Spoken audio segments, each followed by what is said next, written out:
respected comrades on the dais, and my dear comrades and friends. Today, you have asked me to speak on the topic of the current agrarian crisis, the peasant movement, and the future tasks. Today, there was a very good district conference began in Guntur where I had gone in the morning, and I'm very happy that to be there in Vijayawada with all comrades and friends like you. Today, the agrarian crisis is one of the most serious that India has ever seen. And one of the most important symptoms of that crisis is, as you know, in the last 25 years, from 1995 to 2020, more than 4 lakh farmers in India have been forced to commit suicide due to indebtedness. Such a thing had never happened in India ever before, not even during British times, although at that time very bad famines had claimed lakhs of lives in the British time. Definitely, that was a very, very serious thing, even more serious than now. But farmer suicide in the last 25 years, especially after the neoliberal policies began, this is a very serious symptom of the agrarian crisis. The second very important symptom, which generally is not talked about, and that is that in the tribal areas of India, in the Dalit especially areas of India, lakhs of small children die every year due to malnutrition and starvation. This is the case in various states: Chhattisgarh, Jharkhand, Odisha, Maharashtra, Madhya Pradesh.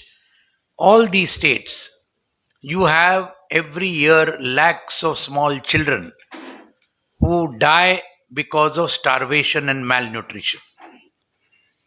As all of you know, last year in the World Hunger Index, India stood 101 out of 116 countries.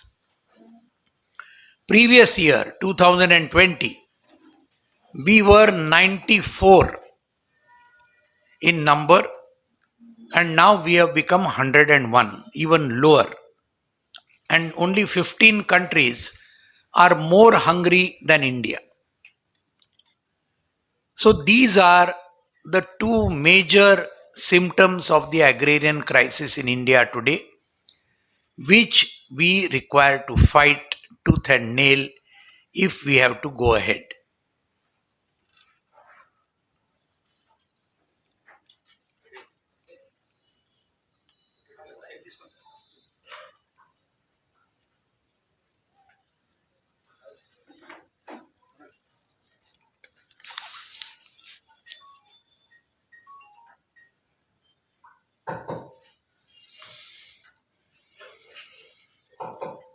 వేదిక పైన ఉన్న గౌరవనీయులైన పెద్దలారా, మిత్రులారా, ఈ రోజు ఉదయం నేను గుంటూరులో మంచి సెమినార్లో పాల్గొన్నాను. అక్కడ జరిగినటువంటి సెమినార్లో వ్యవసాయ రంగంలో సంక్షోభం, ప్రస్తుత పరిస్థితులు, భవిష్యత్తు కర్తవ్యాల అంశం పైన చర్చించడం జరిగింది.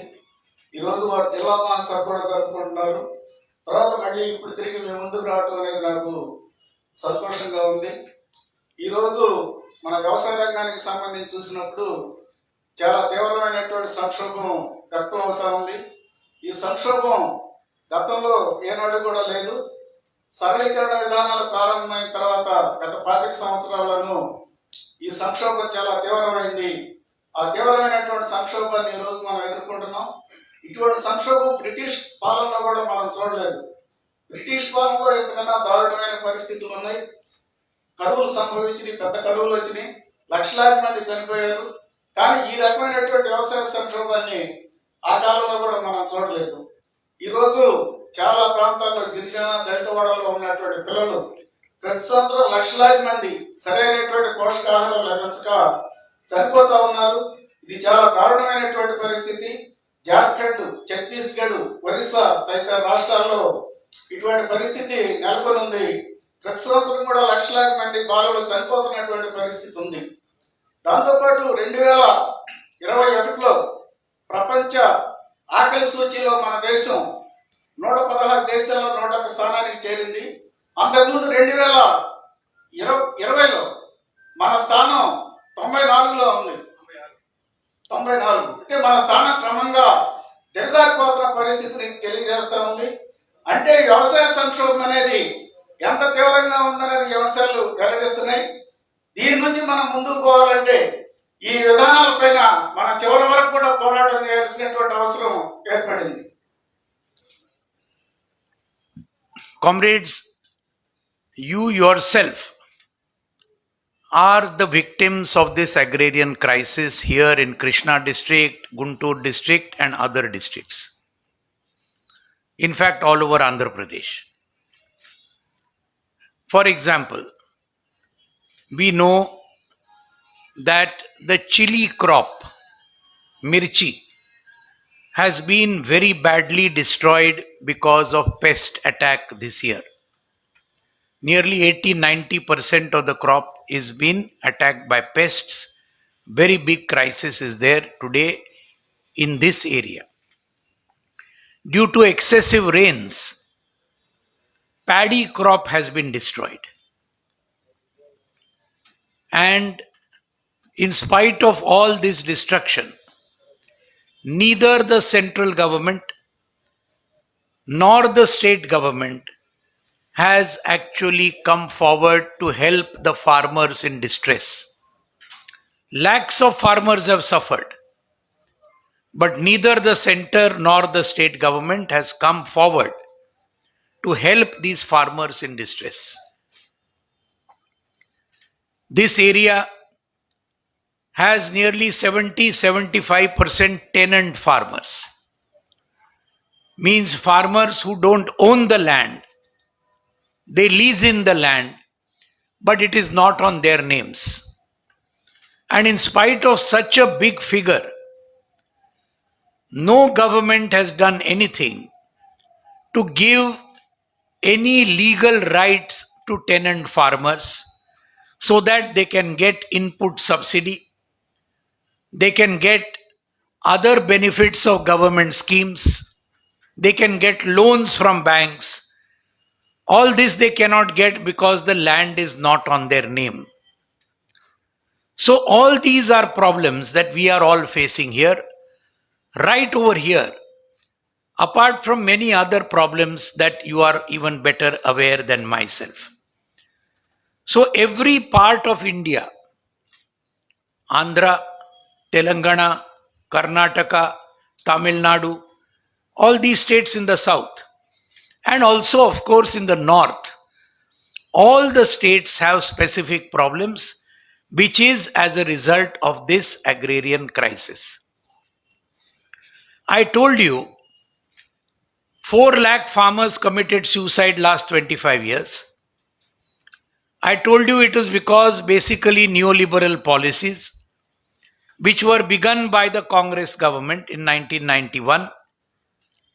But from 2014, ever since the BJP, RSS, Narendra Modi government came to power, it has increased the speed of these neoliberal policies tremendously. And that is why in the last 8 years of Modi government rule, the number of farmer suicide has become 1 lakh only in the last 7-8 years. Out of 4 lakh, 25 years, 1 lakh is only in the last 7-8 years of Modi government rule. And all of you are aware that in Andhra Pradesh, every day we have few farmers committing suicide. In 1 year, thousands of farmers from Andhra have committed suicide. Telangana also same thing. Karnataka same thing. Maharashtra, the state in which I come from, has got maximum farmer suicides. Also Madhya Pradesh, Chhattisgarh, Odisha, almost all states we have this phenomenon, and therefore these from local to national, everywhere there is a crisis in agriculture. ఇటువంటి సంక్షోభాన్ని మీరు కూడా ఎదుర్కొంటున్నారు. కృష్ణా గుంటూరు జిల్లాలు మొత్తం ఆంధ్ర రాష్ట్రం అంతా కూడా ఈ రకమైనటువంటి సంక్షోభాన్ని ఎదుర్కొంటున్నటువంటి పరిస్థితి ఉంది. ఈ ప్రాంతం అంతా కూడా మిరపకాయలు ఎక్కువగా పండిస్తున్నారు. Concentration of land continued in the hands of a few, and it was against this landlordism, feudalism, against concentration of land, that the historic Telangana People's Armed Struggle, led by Comrade P. Sundarayya, Comrade M. Basavunnaiya, and many other leading comrades. Telangana armed struggle was a result of this landlordism and the struggle against landlordism.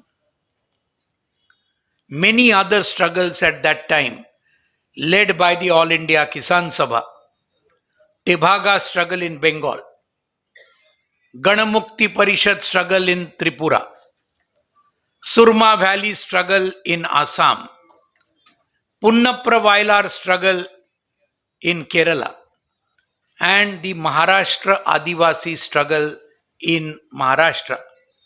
All these struggles in the late 1940s to the early 1950s, all these struggles were against feudalism, against landlordism, and for the redistribution of land. To some extent, as a result of these struggles, this could happen. But where such struggles did not take place, there was no land redistribution. And the Congress government saw to it that the landlord capitalist class is remained at where it is, and a section of rich peasants was created, which became the base of the Congress party in the countryside of India. But because land reforms were not done, what was the result? The result was that because lakhs and crores of farmers were not owners of land, that is why agricultural production also could not grow. Few people became very rich, and the mass of the people remained poor because they were not owners of land. Unemployment increased, poverty increased, and this was the whole situation in the first several years after independence. ఈ సమస్యకి మౌలికమైనటువంటి కారణం ఏంటనేది మనం పరిశీలించినప్పుడు భూ సంస్కరణలు అమలు జరగకపోవడం అనేది ప్రధానమైనటువంటి కారణంగా ఉంది. స్వాతంత్రానంతరం అధికారంలోకి వచ్చినటువంటి కాంగ్రెస్ ప్రభుత్వం భూ సంస్కరణలు అమలు జరిపి ప్రజానీకానికి భూములు పంచడానికి కోరుకోకుండా వ్యవహరించింది. దాంతో అనేక ప్రాంతాల్లో భూముల కోసం పోరాటాలు అనేవి జరిగినాయి. స్వాతంత్రానికి ముందు 40వ దశాబ్దం చివరి కాలంలో అనేక చోట్ల పోరాటాలు ప్రారంభమైనాయి. తెలంగాణలో భూస్వామ్య విధానానికి వ్యతిరేకంగా పోరాటం జరిగింది. అలానే బెంగాల్లో తెబాగా సమస్య మీద పోరాటం జరిగింది. త్రిపురలో పోరాటం జరిగింది. అస్సాంలో సుర్మా వ్యాలీ పోరాటం జరిగింది. అలానే మహారాష్ట్రలో వర్లి ఆదివాసులు తిరుగుబాటు జరిగింది. ఈ రకమైనటువంటి పోరాటాలన్నీ కూడా భూస్వామ్య విధానానికి వ్యతిరేకంగా భూముల పంపకం కోసం జరిగినాయి. ఇటువంటి పోరాటాలు జరిగినటువంటి ప్రాంతాల్లో తర్వాత వచ్చినటువంటి కాంగ్రెస్ ప్రభుత్వం పోరాటాలు జరిగిన ప్రాంతాల్లో కొంతమేరకు భూ పంపకం చేసింది. మిగతా ప్రాంతాలు ఎక్కడ కూడా భూములు పంపకం అనేది చేయాల. దాంతో దేశంలో భూస్వామ్య వ్యవస్థ అనేది అదే రకంగా కొనసాగుతూ ఉంది. కుళ్ళిపోయినటువంటి స్థితికి చేరినది కొనసాగుతూ ఉంది. అయితే కాంగ్రెస్ ప్రభుత్వం తీసుకున్నటువంటి చర్యల వలన భూస్వాములకు తోడు కొంతమంది ధనిక రైతులు గ్రామీణ ప్రాంతాల్లో అభివృద్ధి చెందారు. ఈ వర్గాల్ని, భూస్వాముల్ని, ధనిక రైతుల్ని కాంగ్రెస్ పార్టీ తన వర్గ పునాదిగా చేసుకుని గ్రామాల్లో ఉన్నటువంటి తరగతుల్ని ఆ రకంగా ఈ విధానాన్ని కొనసాగించింది. ఫలితంగా ఈ రకమైనటువంటి సమస్యలన్నీ కూడా ఎదురవుతున్నాయి. వ్యవసాయ రంగంలో పై స్థాయిలో ఉన్నటువంటి కొద్ది మంది ధనికులుగా మారడం, మిగతా వాళ్ళంతా దరిద్రులుగా మారేటటువంటి పరిస్థితి తయారైంది. ఒకవైపున ధనికులు పెరుగుతూ ఉంటే మరోవైపున దరిద్రం పెరుగుతున్నటువంటి పరిస్థితి ఏర్పడింది. ఇటువంటి పరిస్థితులన్నీ కూడా స్వాతంత్రం వచ్చిన తర్వాత జరిగినటువంటి కొద్ది సంవత్సరాల కాలంలో ప్రభుత్వాలు అనుసరించినటువంటి విధానాలు ఈ రకమైనటువంటి పరిస్థితులకు దారితీస్తున్నాయి. But, comrade, although in the first 40-45 years of independence, this land reform issue remained, except in 3 states, where substantial land reforms were undertaken. Land was redistributed to the agricultural workers and poor farmers free of cost. Only in 3 states, one Kerala, under the leadership of Comrade E.M.S. Nambudripad, first Chief Minister, 1957. Second, West Bengal, under the leadership of Chief Minister Comrade Jyoti Basu from 1977 onwards. And in Tripura, under the Chief Ministership of Comrade Nrupen Chakravarti and Comrade Dasharath Dev from 1978 onwards. In these 3 states, and one more state, but that was for different historical reasons. That is the state of Jammu and Kashmir, where Sheikh Abdullah very early began the process of land reforms. Except for these 3-4 states, nowhere else land reforms were actually carried out. I talked about the Telangana struggle. We have lost one very good lady comrade fighter of that struggle a few weeks ago, Comrade Mallu Swarajyam. I pay my revolutionary homage to Comrade Mallu Swarajyam, who was one of the last, some of course may be there still, but one of the last very valiant lady fighters who actually took up arms in the struggle against the Nizam Razakar and also against the Congress government and against the landlords. So these are some things. But in spite of all this, this was a major weakness. But there was something positive in the first 40-45 years of independence. That I will come to after the translation. ఈ రకమైనటువంటి పరిస్థితి స్వాతంత్రం వచ్చిన తర్వాత 40-45 సంవత్సరాల పాటు కొనసాగింది. ఈ 40-45 సంవత్సరాల కాలంలో మొదటగా 3 రాష్ట్రాలు మినహా మిగతా రాష్ట్రాలు ఎక్కడ కూడా భూ సంస్కరణలు అమలు జరగలేదు. కేరళలో ఈఎంఎస్ నంబూద్రిపాద్ నాయకత్వాన 1957లో భూ సంస్కరణలు అమలు జరిపి గణనీయంగా భూములు పంచడం జరిగింది. తర్వాత 1977 నుంచి జ్యోతి బాసు ముఖ్యమంత్రిగా బెంగాల్ రాష్ట్రంలో భూ సంస్కరణలు అమలు జరపడం జరిగింది. తర్వాత త్రిపురలో దశరథ్ దేవ్ ముఖ్యమంత్రిగా 1978 తర్వాత అక్కడ కూడా భూ సంస్కరణలు అమలు జరిపి భూములు పంచడం జరిగింది. వీటికన్నా భిన్నమైన నేపథ్యం ఉన్నటువంటి జమ్మూ కాశ్మీర్ లో షేక్ అబ్దుల్లా నాయకత్వాన ఇంతకన్నా ముందుగానే భూకంపం అనేది జరిగింది. అక్కడ ఉన్నటువంటి ప్రత్యేక పరిస్థితుల్లో ఆ రకమైనటువంటి చర్యలను ఆయన తీసుకున్నాడు. ఈ రాష్ట్రాల్లో మినహా మిగతా చోట్ల ఎక్కడ కూడా భూముల పంపకం అనేది జరగలేదు. నేను ఇంతకు ముందే తెలంగాణ పోరాటాన్ని గురించి ప్రస్తావించాను. ఆ పోరాటంలో చాలా వీరత్వంతో పోరాడినటువంటి వీరనారి, ఆయుధాలు ధరించి పోరాటం చేసినటువంటి కామ్రేడ్ మల్లు స్వరాజ్యాన్ని కొద్ది రోజుల క్రితం మనం కోల్పోయాం. బహుశా ఆ తరానికి సంబంధించి ఆ పోరాటాలు పాల్గొన్నటువంటి వారిలో ఆయన చివరి వ్యక్తి కావచ్చు. ఆయనకి నేను విప్లవ జోహార్లు తెలియజేస్తా ఉన్నాను. ఇటువంటి పరిస్థితులు ఈ రాష్ట్రాల్లో ఉన్న చోట్ల భూకంపకాన్ని చేసుకోవడం జరిగింది. మిగతా దేశంలో ఆ రకమైనటువంటి భూకంపకం జరగలేదు. ఆ విషయాన్ని నేను ప్రస్తావిస్తాను. As I was saying, in the first 40-45 years of independence, as a result of the big pressure of the freedom struggle, certain positive things happened in agriculture. What were some of these things? Number one, MSP regime started. Some government procurement of food grains was started. Public distribution system, rationing system, that was started in the country. Irrigation and power. Big dams were built by the government so that irrigation can expand and more farmers can take advantage of the irrigation. Power, this thing also expanded all over the country. Most of the villages got electricity. Some marketing system was started. Godowns were started to collect the agricultural produce. So many of these things began after 1947. Some positive kind of help. Agricultural inputs, fertilizers, subsidy was given.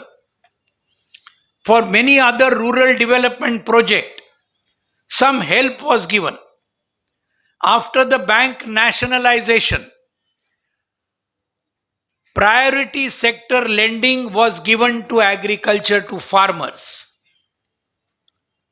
All these things we should not lose sight of. So these things happened from 1947 up to 1991.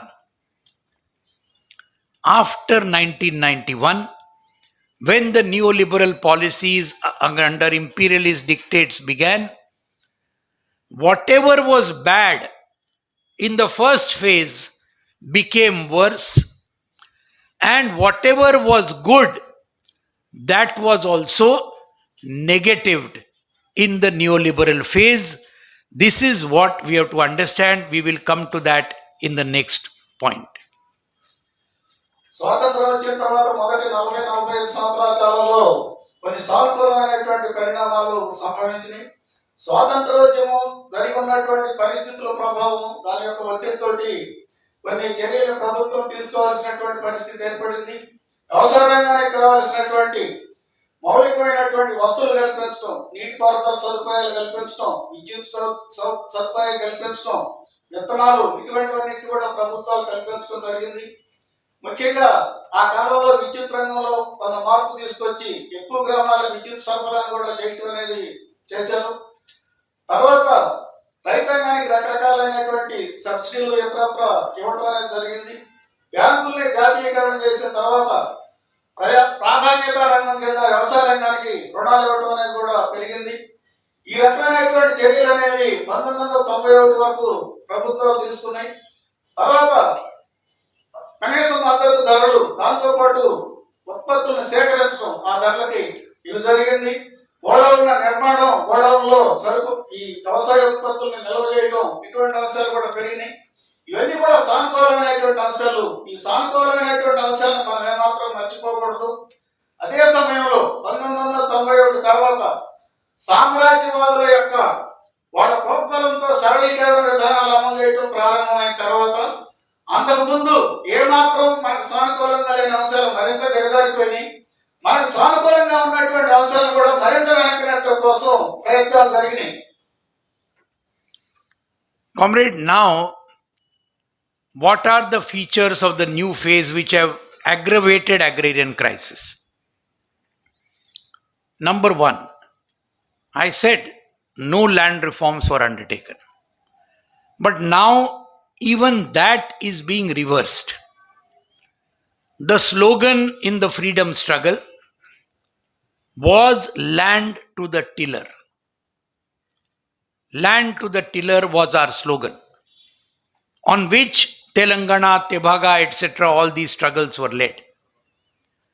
Now, under the Modi government, the slogan has been changed and the slogan has become land to the corporates. That is the major change that has happened, especially after 2014, although it began earlier also. Special economic zones, straight land being acquired for corporate industries, land being acquired for corporate farming, in the tribal regions which are rich in minerals, tribal land being taken so that corporates can start mines on them and make tremendous profits. So the whole land issue, I'm sure there are many examples in Andhra, Telangana, etc., where land is being forcibly acquired by the government for the corporates and farmers are being thrown out. So, this is one major thing that is happening today in India: land to the corporates. This is the slogan of the BJP Modi government, which we have to fight against. 1997 తర్వాత జరిగినటువంటి పరిణామాల్లో ప్రధానమైనటువంటిది భూమి విషయంలో వచ్చినటువంటి మార్పు. అంతకుముందు జాతీయోద్యమ ప్రభావంతో భూ సంస్కరణలు వీటిని అమలు జరపడం అనేది జరిగింది. జాతీయోద్యమంలో ప్రధానమైనటువంటి నినాదం దున్నేవారికే భూమి కావాలనేటువంటిది నినాదం. కానీ ఆ తర్వాత సరళీకరణ విధానాలు ప్రారంభమైన తర్వాత ఆ నినాదాన్ని భూమి కార్పొరేట్లకి రైతులకు కాదనేటటువంటి నినాదంగా రూపుదాల్చింది. ఇప్పుడు మోడీ ప్రభుత్వం వచ్చేసరికి దాన్ని మరింతగా ముందుకు తీసుకెళ్ళింది. మోడీ ప్రభుత్వానికన్నా ముందు కూడా కార్పొరేట్ల కోసం, వాళ్ళ యొక్క పరిశ్రమల కోసం ప్రభుత్వాలు భూములు సేకరించడం ప్రారంభమైంది. ప్రత్యేక ఆర్థిక మండళ్ల కోసం భూములు సేకరించడం ప్రారంభించారు. ఇటువంటివన్నీ కూడా మోడీ వచ్చిన తర్వాత మరింతగా పెరిగినాయి. మోడీ వచ్చిన తర్వాత స్వాతంత్రోద్యమంలో దున్నేవానికే భూమి అనే నినాదం కార్పొరేట్లకే భూమి అనే నినాదంగా మారింది. ఆ రకంగా రైతాంగం దగ్గర ఉన్నటువంటి భూములు కార్పొరేట్ల కోసం, వాళ్ళ పరిశ్రమల కోసం తీసుకుంటున్నారు. రైతాంగాన్ని భూముల నుంచి తరివేస్తా ఉన్నారు. ముఖ్యంగా గిరిజనులు ఉన్నటువంటి ప్రాంతాల్లో ఈ రకంగా భూములు ఎక్కువగా తీసుకుంటా ఉన్నారు. బాగా ఖనిజ సంపద పుష్కలంగా ఉన్నటువంటి గిరిజన ప్రాంతాల్లో ఉన్నటువంటి భూముల్ని అక్కడ ఉన్నటువంటి గిరిజనులు బయటికి నెట్టి కార్పొరేట్లకు ఇస్తా ఉన్నారు. కార్పొరేట్ల భూముల్లో ఉన్నటువంటి ఖనిజాలను వెలికి తీసి లాభాలు పొందుతా ఉన్నారు. ఈ రకంగా భూముల్ని రైతాంగానికి కాకుండా కార్పొరేట్ భూమి అనేటటువంటిది మోడీ ప్రభుత్వంలో మరింత తీవ్రంగా ముఖ్యమైనటువంటి అంశంగా మారింది. Just like land, almost everything else in this country is being privatized. We see railways, airport, airlines, telecom, bank, insurance, education, health, defense, steel. Every single sector is being sold off by the Modi government to the corporate sector, that also at very, very low prices. Last year, I was in your state, in Visakhapatnam. Rakesh Tikait ji, myself, Comrade B. Venkat, all of us had gone. And you all know, Vizag Steel, a very important pride of Andhra, for which the people of Andhra struggled for many years. Eventually, Vizag Steel public sector plant was begun. It started making profit. 35,000 workers are working there. And it was giving big tax to the central government. People were getting employment. Suddenly, last year, on 27 January 2021, the Narendra Modi government declared that Vizag Steel will be privatized. And how privatized? A steel plant, we went to that steel plant, many of you also must have gone. There was a big rally in Visakhapatnam when we had gone. 25,000 workers and farmers came together on the sea beach in Visakhapatnam to fight against this privatization. Property worth Vizag Steel 3 lakh crore rupees is being sold to Gautam Adani for only 13,000 crore rupees. 3 lakh crore rupees property, country's property, nation's property, people's property is being sold for 13,000 crore to one person, Gautam Adani, very close to Narendra Modi. This is only one example. So many other examples are there all over the country. They are talking about self-reliance, आत्मनिर्भरता की बात करते हैं, लेकिन काम करते हैं देश बेचने का. They are talking about self-reliance, but the work they are doing is selling off the country. This is what is happening all over, and this is even beyond the agricultural sector. When they tried to touch the agricultural sector by these 3 farm laws, then there was tremendous resistance, about which you know the 1 year, 15 days farmer struggle in Delhi. ఒక్క భూములనే కాదు, దేశంలో ఉన్నటువంటి పరిశ్రమలు మొత్తాన్ని కూడా private వాళ్ళకి ఇచ్చేయడానికి మోడీ ప్రభుత్వం పూనుకుంది. రైల్వేలు కానివ్వండి, విమానాశ్రయాలు, విమానాలు, ఇతరత్ర దేశంలో రక్షణ రంగంతో సహా మొత్తం అన్నింటినీ కూడా ప్రైవేట్ వాళ్ళ చేతుల్లో పెట్టడం కోసం మోడీ ప్రభుత్వం ప్రయత్నం చేస్తా ఉంది. ఈ రకమైనటువంటి ప్రైవేటీకరణ కార్యక్రమాన్ని కొనసాగిస్తా ఉన్నారు. దీనిలో భాగంగా విశాఖపట్నం స్టీల్ ప్లాంట్ కూడా ప్రైవేట్ వాళ్ళకి ఇవ్వడానికి కోరుకున్నారు. నేను గత సంవత్సరం రాకేష్ టికాయత్, బి వెంకట్ ఆంధ్ర రాష్ట్రంలో ఉన్నాం. విశాఖపట్నం స్టీల్ ప్లాంట్ ని సందర్శించాం. విశాఖపట్నం స్టీల్ ప్లాంట్ వాస్తవ విలువ 3 లక్షల కోట్ల రూపాయలు ఉంటుంది. 35,000 మంది అక్కడ పనిచేస్తా ఉన్నారు. పెద్ద మొత్తంలో కేంద్ర ప్రభుత్వానికి పన్నులు చెల్లిస్తా ఉంది. వేల మందికి ఉపాధి కల్పిస్తా ఉంది. అటువంటి ఫ్యాక్టరీని ప్రైవేట్ వాళ్ళకి ఇస్తామని చెప్పి 2021 జనవరి 27న మోడీ ప్రభుత్వం ప్రకటించింది. ఏ రకంగానే చూస్తే 3 లక్షల కోట్ల రూపాయలు విలువైనటువంటి ఆ ఫ్యాక్టరీని 13,000 కోట్ల రూపాయలకి మోడీకి ఆత్మమిత్రుడైనటువంటి గౌతమ్ అదానికి ఇవ్వడానికి ప్రభుత్వం పూనుకుంది. ఈ రకంగా దేశంలో వ్యవసాయ భూమే కాదు, మొత్తం పరిశ్రమలతో పాటు అన్ని రంగాల్ని ప్రైవేట్ వాళ్ళకి ఇవ్వడానికి ప్రభుత్వం పూనుకుంది. కానీ వీళ్ళు ప్రచారం మాత్రం ఆత్మనిర్భర్తాన్ని ప్రచారం చేస్తున్నారు. కానీ వాస్తవంలో దేశాన్ని నమ్మేటటువంటి కార్యక్రమాన్ని వీళ్ళు తీసుకున్నారు. నరేంద్ర మోడీ ప్రభుత్వం దీన్ని అమలు చేస్తా ఉంది. ఈ రకంగా దేశాన్ని నమ్మే కార్యక్రమాన్ని ప్రారంభించినటువంటి వీళ్ళు వ్యవసాయ రంగం జోలికి వచ్చి 3 వ్యవసాయ చట్టాలను చేసిన తర్వాత రైతాంగం నుంచి చాలా పెద్ద ఎత్తున ప్రతిఘటన ప్రారంభమైంది. సంవత్సరం 15 రోజుల పాటు 380 రోజుల పాటు ఢిల్లీలో దీనికి పెద్ద ప్రతిఘటన జరిగింది. I was saying about these 3 farm laws. Modi government brought them in June as ordinances, in November as laws, September. Along with these farm laws against the farmers, against the people, it brought 4 labor codes against the working class. Same September 2020. Labor code will make the workers, lakhs of workers in our country, slaves of the corporate owners. And the 3 farm laws, what would they do? The 3 farm laws, I'm not going into details, there is no time, and you have read a lot about it. But what would have happened with these 3 farm laws? Within a few years, MSP system would have been cancelled. Government procurement of grains would have ended.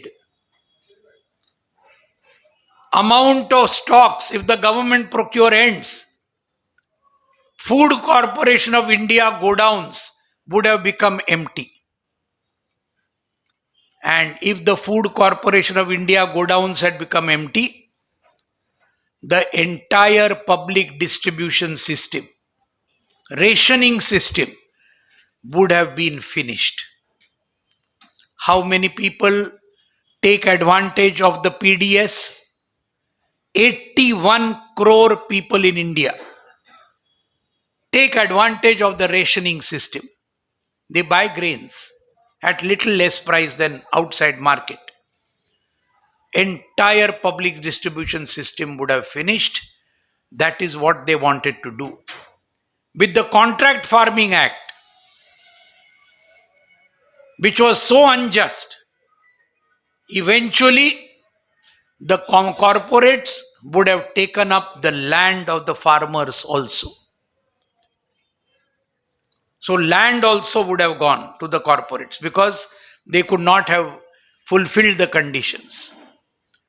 With the ending of the Essential Commodities Act, prices of everything would have gone tremendously high because there was no control. All essential commodities, and you know what was there in Essential Commodities Act: rice, wheat, pulses, then onion, potato. All these things would have gone beyond people's reach. Black marketing would have been there. Tremendous price rise would have been there. All these would have happened, and that is why the farmers of India fought for 1 year and 15 days at the borders of Delhi. But they fought not only in Delhi, they fought in Andhra also. We are very proud that our Andhra Pradesh Raitu Sangam, all of you, our CITU in Andhra, our Agricultural Workers Union in Andhra, SFI, DYFI, and ADWA in Andhra, all these organizations came together, and for 1 year, all of you also had number of actions in which thousands of farmers and workers came together to support the national farmers' struggle going on in Delhi. All the other states also did the same thing. And that is why, after 1 year, the Modi government had to surrender, Modi government had to bend, and it had to organize and announce the repeal of the three farm laws, which is something that has never happened in India. 1 year before the farm laws are made, within 1 year, the farm laws were repealed by Parliament on 29th of November 2021. This was purely as a result of millions of farmers, lakhs of farmers staying there at the Delhi border for 380 days. They gave 715 martyrs. 715 farmers were killed on the borders of Delhi, but they still fought and we won. That is the very important thing. This is about the peasant movement, which is the ultimate climax of the other farmer struggles all over the country. 2020 సంవత్సరంలో కేంద్ర ప్రభుత్వం రైతాంగ వ్యతిరేక చట్టాలను తీసుకొచ్చింది. మొదటగా 2020 జూన్లో ఆర్డినెన్స్గా ఈ మూడు చట్టాలను తీసుకొచ్చింది. తర్వాత సెప్టెంబర్లో ఈ మూడింటిని పార్లమెంట్ లో ఆమోదించి చట్టాలుగా మార్చింది. ఆ తర్వాత మళ్ళీ కార్మిక వర్గాన్ని దెబ్బకొట్టే విధంగా 4 లేబర్ కోడ్లు తీసుకొచ్చింది. ఈ 4 లేబర్ కోడ్లు కార్మిక వర్గాన్ని కార్పొరేట్ సంస్థలకి, కార్పొరేట్ యజమానులకి బానిసలుగా మార్చేటటువంటి చట్టాలు ఆ విధంగా తీసుకొచ్చింది. ఈ వ్యవసాయ చట్టాలను తీసుకొచ్చినటువంటి వ్యవసాయ చట్టాల సారాంశం అనేది మనం చూసినప్పుడు, ఈ వ్యవసాయ చట్టాలు కానీ అమలు జరగడం ప్రారంభమైతే భవిష్యత్తులో మద్దతు ధర అనేది ఉండదు, ప్రభుత్వం రైతాంగం నుంచి ఉత్పత్తులు సేకరించడం అనేది ఉండదు, ముఖ్యంగా ఆహార ధాన్యాలు, వరి, గోధుమ వీటిని సేకరించడం అనేది ఉండదు. దాంతో ఫుడ్ కార్పొరేషన్ దగ్గర ఉన్నటువంటి గోడౌన్లు మొత్తం కూడా ఖాళీ అయిపోతాయి. అక్కడ ఆహార ధాన్యాలు లేనప్పుడు ప్రజా పంపిణీ వ్యవస్థ అనేది పనిచేయడం అనేది ఆగిపోతుంది. ఈరోజు ప్రజా పంపిణీ వ్యవస్థ ద్వారా మన దేశంలో 81 కోట్ల మంది మార్కెట్లో ఉన్న ధరల కన్నా తక్కువ ధరలకి నిత్యావసర సరుకులను పొందుతూ ఉన్నారు. ఆ రకంగా ఈ నిత్యావసర సరుకులను పొందడం అనేది మొత్తం కూడా బంద్ అయిపోయేటటువంటి పరిస్థితి ఏర్పడుతుంది. ఇక కాంట్రాక్ట్ ఫార్మింగ్ చట్టాన్ని గురించి మనం చెప్పుకోవాల్సి వస్తే, రైతులు భూములు పోతాయి అనే దానికన్నా ఏది చెప్పుకున్నా కానీ తక్కువ చట్టం ప్రకారం. ఆ చట్టంలో ఉన్నటువంటి నిబంధనలు కానీ రైతాంగం అమలు జరపలేకపోతే అంతిమంగా కార్పొరేట్ సంస్థలు భూముల్ని స్వాధీనం చేసుకునేటటువంటి అవకాశాన్ని ఆ చట్టంలో ప్రభుత్వం కల్పించింది. ఆ రకంగా రైతాంగానికి భూములు పోయేటటువంటి పరిస్థితి దానివల్ల దాపురించేది. అలానే నిత్యావసర సరుకుల చట్టాన్ని కానీ మనం చూస్తే, నిత్యావసర సరుకుల జాబితాలో ఉన్నటువంటి సరుకులన్నీ ధరలు కూడా విపరీతంగా పెరిగిపోయే పరిస్థితి ఉంది. ఈ రోజు ఆ చట్టాన్ని రద్దు చేసిన తర్వాత, ఆ చట్టాన్ని సవరణ చేసిన తర్వాత ఎవరైనా కానీ ఆహార ధాన్యాలని, నిత్యావసర సరుకులు ఎన్నింటినైనా కానీ నిల్వ చేసుకోవచ్చు. ముఖ్యంగా వరి, గోధుమ, బంగాళాదుంప, పప్పులు ఇటువంటివన్నీ కూడా ప్రజల యొక్క కొనుగోలు శక్తికి మించి ధరలు పెరిగిపోయేటటువంటి పరిస్థితి ఏర్పడేది. ఇటువంటి తీవ్రమైనటువంటి మార్పుల చట్టాల్లో తీసుకొచ్చారు కాబట్టి ఆ చట్టాలకు వ్యతిరేకంగా రైతాంగం సంవత్సరం 15 రోజుల పాటు 380 రోజుల పాటు పోరాటం చేసి ఆ చట్టాలను వెనక్కొట్టింది. ఇటువంటి పరిణామం దేశంలో ఇంతకుముందు ఎప్పుడు కూడా జరగల. ఒక సంవత్సరానికి ముందు ప్రభుత్వం చట్టాలు చేసింది, సంవత్సరం లోపుగానే మళ్ళీ ఉపసంహరించుకోవాల్సినటువంటి పరిస్థితి ఏర్పడింది. ఎందుకు ఏర్పడిందని చూసినప్పుడు రైతాంగం మొత్తంగా, దేశంలో ఉన్నటువంటి రైతాంగం చేసినటువంటి పోరాటం, ప్రజానికి ఇచ్చినటువంటి మద్దతు వలన ఆ రకంగా ప్రభుత్వం చట్టాలను ఉపసంహరించుకోవాల్సి వచ్చింది. 2021 నవంబర్ 29వ తేదీన పార్లమెంట్ లో ప్రభుత్వం ఈ చట్టాలను రద్దు చేస్తున్నట్లుగా తీర్మానాన్ని పెట్టి ఆమోదింపు చేసింది. ఆ విధంగా ఈ 3 చట్టాలు కూడా రద్దు అయిపోయినాయి. ఇది రైతాంగం మొత్తం దేశ ప్రజానీకం చేసినటువంటి పోరాటం వల్ల సాధ్యమైంది. ఈ పోరాటంలో 750 మంది రైతాంగం తమ ప్రాణాలను కోల్పోయారు. ఢిల్లీ సరిహద్దులో చేసినటువంటి పోరాటం వల్ల ఆ రకంగా అమరులయ్యారు. ఒక ఢిల్లీ సరిహద్దులోనే కాదు, పోరాటం జరిగింది, దేశవ్యాప్తంగా జరిగింది, ఆంధ్ర రాష్ట్రంలో జరిగింది.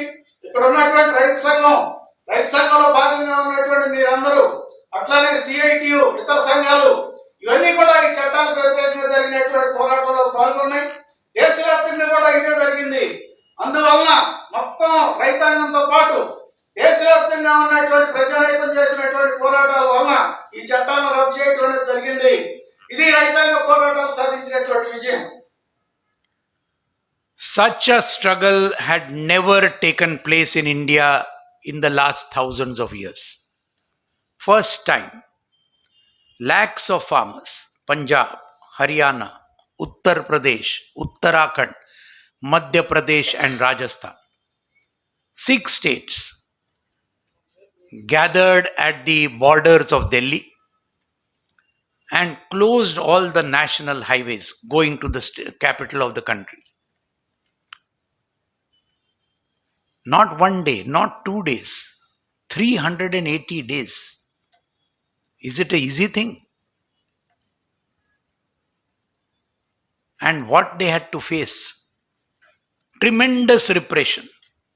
On 26 November 2020, when the struggle began, the Haryana BJP government and the BJP central government attacked these farmers not only with lathi charge, but with tear gas shells, water cannons, arrest, direct. Thousands of farmers were injured. But in spite of that, these farmers entered Haryana, entered Delhi. Repression continued throughout. You know Lakhimpur Kheri, where 4 farmers and 1 journalist were just mowed down by the car of a union minister of state for home of the BJP. They continuously tried to defame the struggle. Defame. First they said all these people are Khalistanis. Then they said they are Naxalites. Then they said these are Maoists. Then they said they are agents of Pakistan and China. Farmers. These are all agents. And the whole BJP IT cell, the entire Godi media, I think you know what is Godi media, big corporate media, taking completely Narendra Modi BJP RSS line. All of them took it far and wide. But still the farmers did not go back. Corona pandemic, such a big pandemic all over the country. You know the second wave, April, May 2021. Thousands of people died because of lack of oxygen, lack of hospital beds. Andhra also it happened. Telangana also it happened. Everywhere in the country it happened. But in spite of the corona second wave and throughout, farmers did not get scared. They went on staying at the Delhi borders. It's not an easy thing. All this they bore. And the most important thing of that struggle was its unity. More than 500 organizations came together under the banner of the Sayukta Kisan Morcha. The All India Kisan Sabha is the largest organization in the country. And at all the 6 borders, AIK's red flags were flying. Only organization which was there at all the 6 borders. Only organization in more than 23 states. All the calls of the Sayukta Kisan Morcha, Bharat Bandh, Rasta Roko, Chakka Jam, Rail Roko, they were all followed by the All India Kisan Sabha in more than 23 states. And the most important thing was farmers from all religions, Hindu, Muslim, Sikh, Christian, Buddhist, all religions, farmers took part in the struggle unitedly. Farmers from all castes came together in the struggle.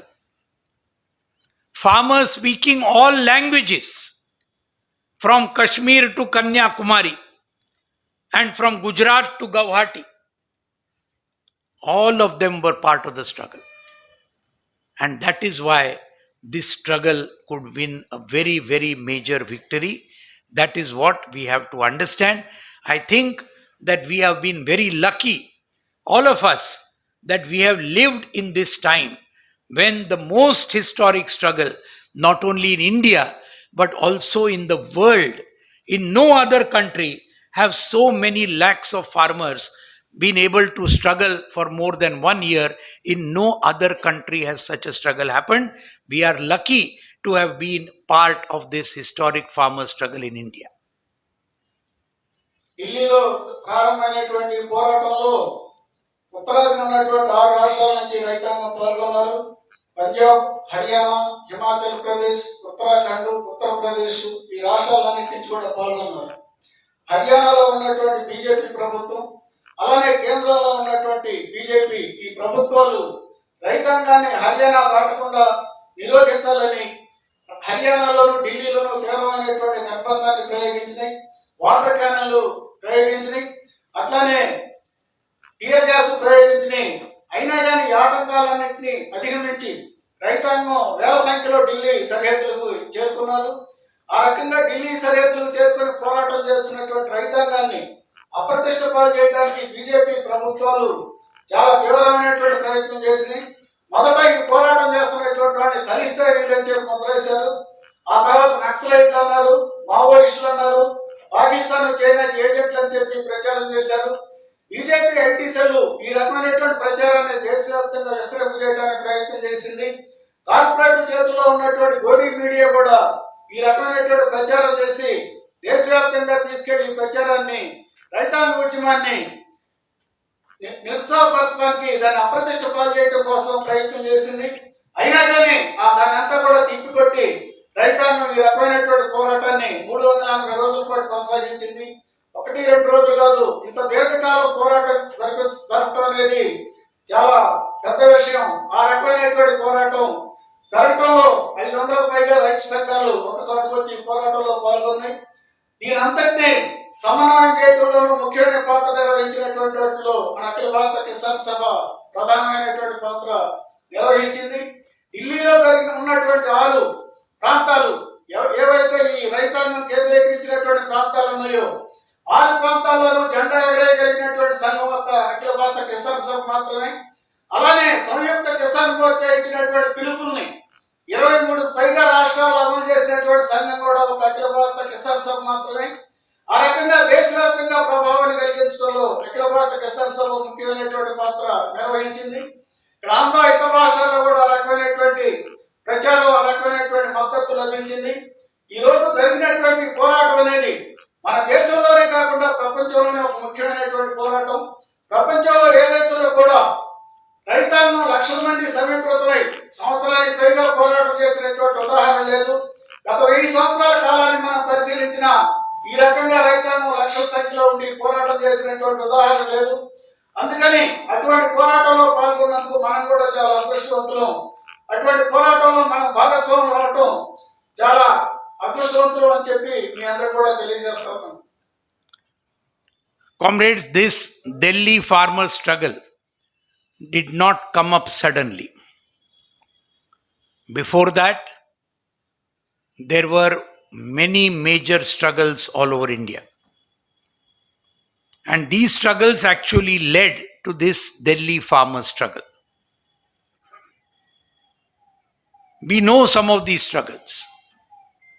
At the All India level, All India Kisan Sangharsh Coordination Committee was formed of several, more than 200 farmers' organizations. They led a very big 1 lakh strong march to Parliament in November 2018. All over India, farmers had come. Before that, our 3 organizations, Kisan Sabha, CITU, Agricultural Workers Union, we gave a call for a nationwide jail bharo on the 9th of August 2018. Nearly 6 lakh people, workers, farmers, agricultural workers, they went to jail on the 9th of August 2018. Big thing in every district. On the 5th of September 2018, 2 lakh workers, peasants and agricultural workers gathered in Delhi and held a huge march to Parliament. What was the color of the flag? All had red flags. You know, CITU, red flag. Kisan Sabha, red flag. Agricultural Workers Union, red flag. Thousands and thousands of red flags in the nation's capital, Delhi, on 5th September 2018. So many struggles. And apart from that, were the 2 struggles in 2 major states, Rajasthan and Maharashtra, about which I will come to after the translation. ఢిల్లీలో జరిగినటువంటి ఈ పోరాటం అనేది అప్పటికప్పుడు ఊడిపడినటువంటిది కాదు. దీనికి ముందు అనేక రకాలైనటువంటి పోరాటాలు జరిగినాయి. 2018లోనే మనం కిసాన్ కోఆర్డినేషన్ కమిటీని 200 రైతు సంఘాలతో ఏర్పాటు చేశాం. ఆ సంవత్సరం సెప్టెంబర్ 5వ తారీఖున ఢిల్లీలో పెద్ద మార్పు జరిపాం. 2 లక్షల మంది రైతులు, కార్మికులు, అట్లనే వ్యవసాయ కార్మికులు ఆ పోరాటంలో పాల్గొన్నారు. ఈ మొత్తం మన 3 సంఘాలు, మన సిఐటియు, రైతు సంఘం, వ్యవసాయ కార్మిక సంఘం, ఈ 3 సంఘాల నాయకత్వం జరిగినటువంటి ఆ పోరాటం మొత్తం కూడా ఎర్ర జెండాల మయంగా జరిగింది. 3 సంఘాల జెండాలు ఎర్ర జెండాలే కాబట్టి ఎర్ర జెండాలతో 2 లక్షల మందితో ఆ పోరాటం జరిగింది. తర్వాత నవంబర్ 26వ తారీఖున జైలు బోరో కార్యక్రమాన్ని నిర్వహించాం. దేశవ్యాప్తంగా జరిగినటువంటి జైలు బోరో కార్యక్రమంలో దాదాపు 6 లక్షల మంది పాల్గొన్నారు. ఆ రకంగా ఈ పోరాటాలు అనేవి జరుగుతూ ఉన్నాయి. అట్లానే వాటి తర్వాత రాజస్థాన్ అట్లనే మహారాష్ట్రలో జరిగినటువంటి పోరాటాల గురించి ఇప్పుడు మీకు వివరిస్తాను. So in Rajasthan, very big struggle 2017, 18, 19 for loan waiver, for increase in pension, led independently by All India Kisan Sabha. Blocked the roads in Rajasthan for 13 days. All roads, national highway, everything, for 13 days. BJP government had to come down, discuss with the All India Kisan Sabha leadership, and they had to agree to a loan waiver of 50,000 rupees for all the farmers in Rajasthan. They had to agree to increase the pension. Very major struggle in Rajasthan, led independently by our All India Kisan Sabha, Comrade Amra Ramji, about whom you know, our former president and now vice president of the All India Kisan Sabha. So this was a struggle in Rajasthan which led 50,000 rupees loan waiver for farmers all over Rajasthan. This is one struggle. Rajasthan లో 2017, 18, 19 సంవత్సరాల్లో చాలా పెద్ద పోరాటాలు జరిగినాయి. రుణాలను రద్దు చేయాలని, పెన్షన్లు పెంచాలని చెప్పి ఈ పోరాటం జరిగింది. ఈ పోరాటంలో చాలా పెద్ద సంఖ్యలో రైతాంగం పాల్గొన్నారు. ఇది మన కిసాన్ సభ నాయకత్వంలో స్వతంత్రంగా జరిగినటువంటి పోరాటం. ఈ పోరాటంలో గతంలో మన ఆల్ ఇండియా కిసాన్ సభ నాయకుడిగా ఉన్నటువంటి, ప్రస్తుతం ఉపాధ్యక్షుడిగా ఉన్నటువంటి అమరారాము ఈ పోరాటానికి నాయకత్వం వహించారు. ఈ పోరాటం ఫలితంగా రాజస్థాన్ లో ఉన్నటువంటి బీజేపీ ప్రభుత్వం రైతాంగానికి ఉన్నటువంటి 50,000 రూపాయల రుణాల మొత్తాన్ని కూడా రద్దు చేయడానికి అంగీకరించింది. అలానే పెన్షన్ మొత్తాన్ని కూడా పెంచడానికి అంగీకరించింది. ఇది మన కిసాన్ సభ నాయకత్వం స్వతంత్రంగా జరిగినటువంటి పోరాటం. స్వతంత్రంగా పోరాటం చేసి విజయాలు మనం అక్కడ సాధించడం జరిగింది. Two struggles in Maharashtra. First struggle in June 2017. For 11 days, 1st to 11th of June, farmers of Maharashtra went on strike. We have heard about workers going on strike. We have heard about students going on strike. We have heard about doctors going on strike. But no one had heard about farmers going on strike. What is meaning of farmers on strike? In Maharashtra, several organizations came together, including All India Kisan Sabha, and we appealed to farmers for loan waiver, for remunerative price. If all these things we want, we have to make a big action. For 11 days, farmers stopped getting their milk to the cities. They stopped getting their vegetables to the cities. They stopped getting fruit to the cities. So cities had no milk, no vegetable, no fruit, 11 days. There was a Maharashtra Bandh where crores of people supported the farmers who were on strike. After 11 days, when we warned of intensifying the struggle, the BJP state government came down, had talks with the coordination committee, and the coordination committee convener of that entire struggle was our Maharashtra General Secretary of the All India Kisan Sabha, Comrade Dr. Ajit Navle, a young comrade, 42, 43-year-old comrade. He was the convener of the coordination committee. And the government agreed to give a loan waiver of 1.5 lakh rupees loan waiver to all the farmers in Maharashtra. Very important victory. 11th of June 2017. After that, struggle still continued. And let me tell you, earlier the BJP government, then the government was changed. Today Shiv Sena, NCP, Congress government is there in Maharashtra. There also we put pressure that this loan waiver package is not correct. You have to extend it.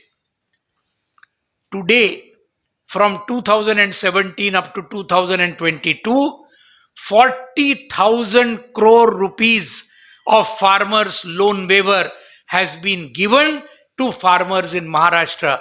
40,000 crore rupees, 19,000 crore by the BJP government, 21,000 crore by the current government, Shiv Sena, NCP and Congress. 40,000 crore rupees farmers' loans have been written off. This is what can happen if a big united struggle of save many organizations, but also under AIK's leadership, that if it is done, a proper thing can be done and a big victory can be won. దీనికి ముందు మహారాష్ట్రలో రెండు పెద్ద పోరాటాలు జరిగినాయి.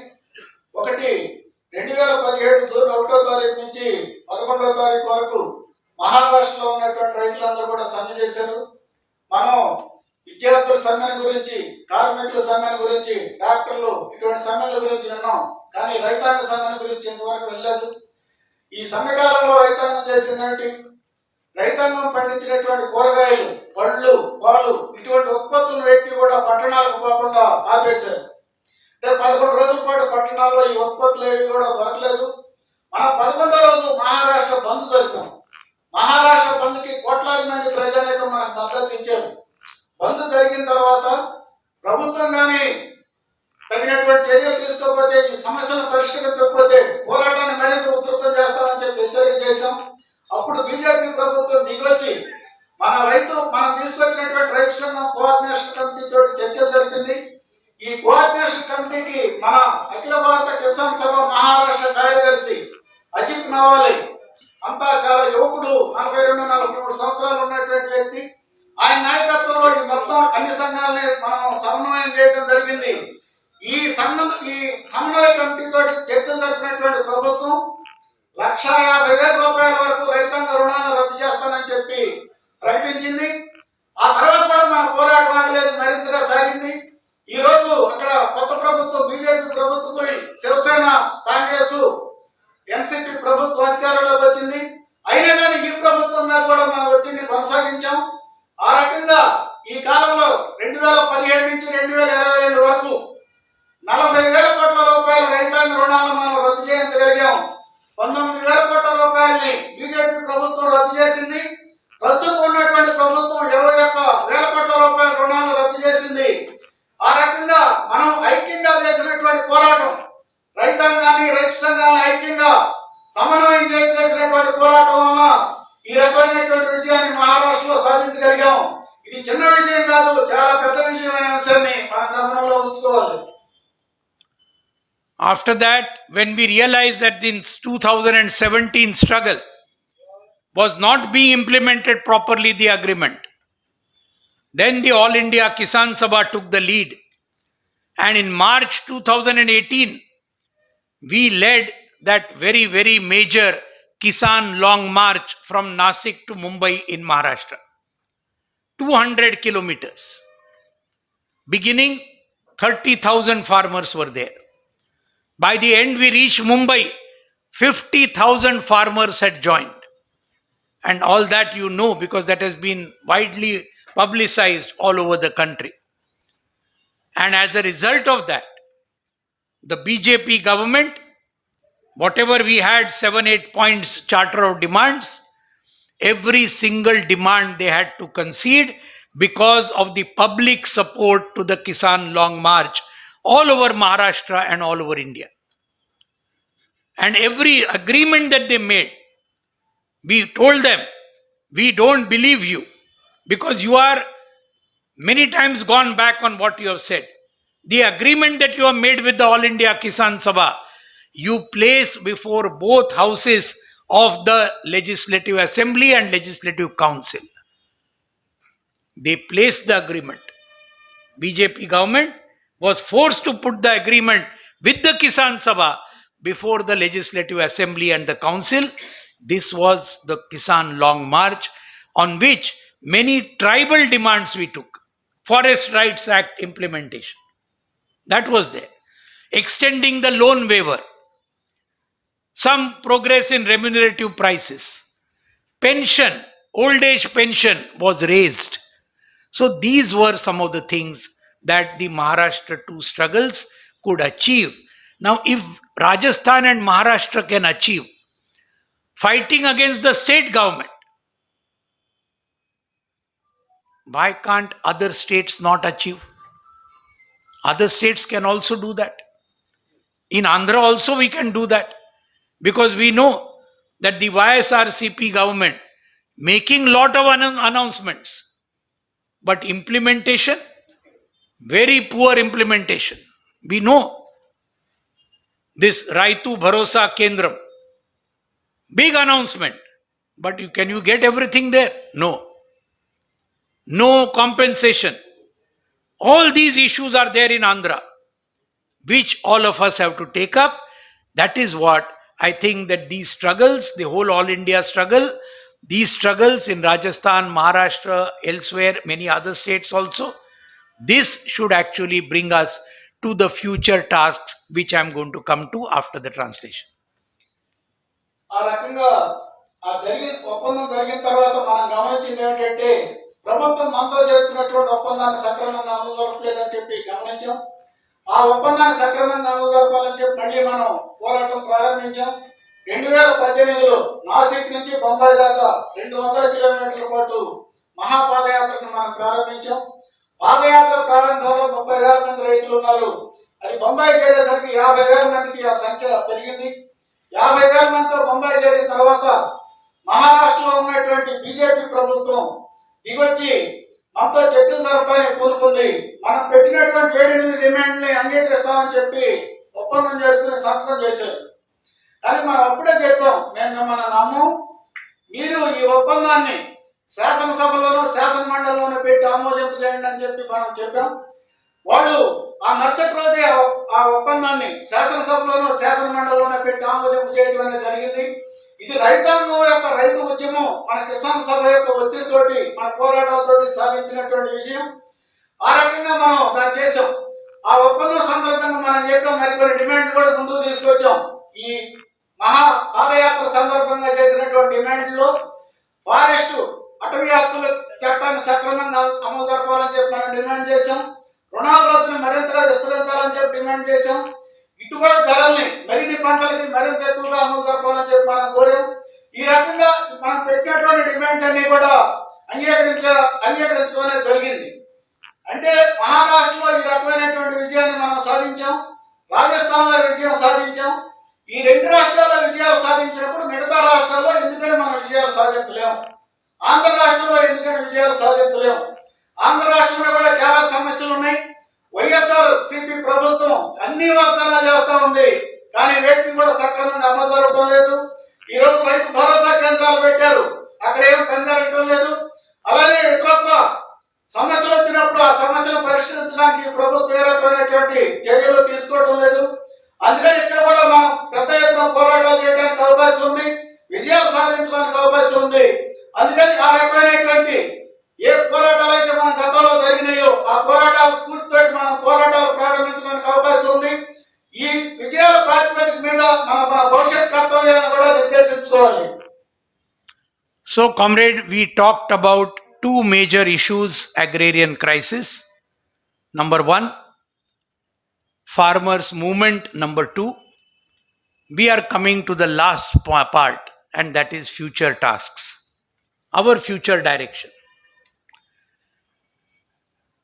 I will first tell you which are the major all India demands, which are also the demands of the farmers of Andhra. They are also the demands of the farmers of Telangana, on which we have to lead a big nationwide struggle in the days ahead. Those I will say first. And to those demands, we have to add the specific local demands of Andhra Pradesh, of Krishna district, of Guntur district, of Anantapur district, of Prakasham district, of East Godavari, West Godavari, and all other districts. Which are the national demands? Number 1 is the second major demand of the Delhi farmer struggle. First demand was what? Repeal the 3 farm laws. That was victorious. But the second demand, what was it? Second demand was, if this agrarian crisis is to be combated, that is the position of the All India Kisan Sabha, of the Sayukta Kisan Morcha, of the AIKSCC, all these organizations, unanimous opinion.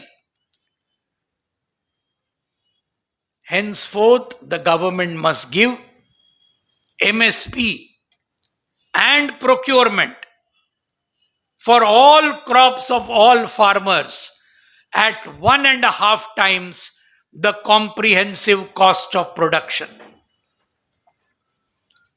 And who had made this recommendation first? The National Commission on Farmers, which was headed by one of the great agricultural scientists of our country, Dr. M.S. Swaminathan. In 2006, the last report was given before Parliament, National Commission on Farmers report. And there he had said, if farmer suicides have to be stopped, if the agrarian crisis is to be controlled, first point that the government must do, it must announce minimum support price, MSP, and also agree to procure the major crops of all the farmers of India at 1.5 times the comprehensive cost of production. That is the first demand. Today, all of you know the importance of this demand. Are the farmers in Andhra getting the MSP that the government declares? Are we getting? Not getting. Almost all over the country we are not getting farmers, because there is no central government procurement except rice and paddy and wheat in Punjab, Haryana, Western Uttar Pradesh, and one or two other areas. Only there government procures paddy and wheat. That is why it has to give the MSP which it declares. Where else it doesn't do? Today farmers from Guntur were telling me, because of the rains, excessive rains, paddy crop got destroyed. MSP for paddy is 1940 rupees per quintal. This time Guntur farmers, Krishna farmers, how many they got for paddy? 1100 rupees, correct? 1100, 1200. 700-800 rupees less than MSP, which the government has declared. Even when there is no damage, they were telling me at the most we get 1400, 1500, which is still less than MSP. All over the country. Take only one crop paddy, it applies to all crop. 1100, 1200 is all that you get. Only one state gives much more than the central MSP, and that is Kerala. Kerala LDF government has been giving 2,820 rupees per quintal for paddy for its farmers for the last several years.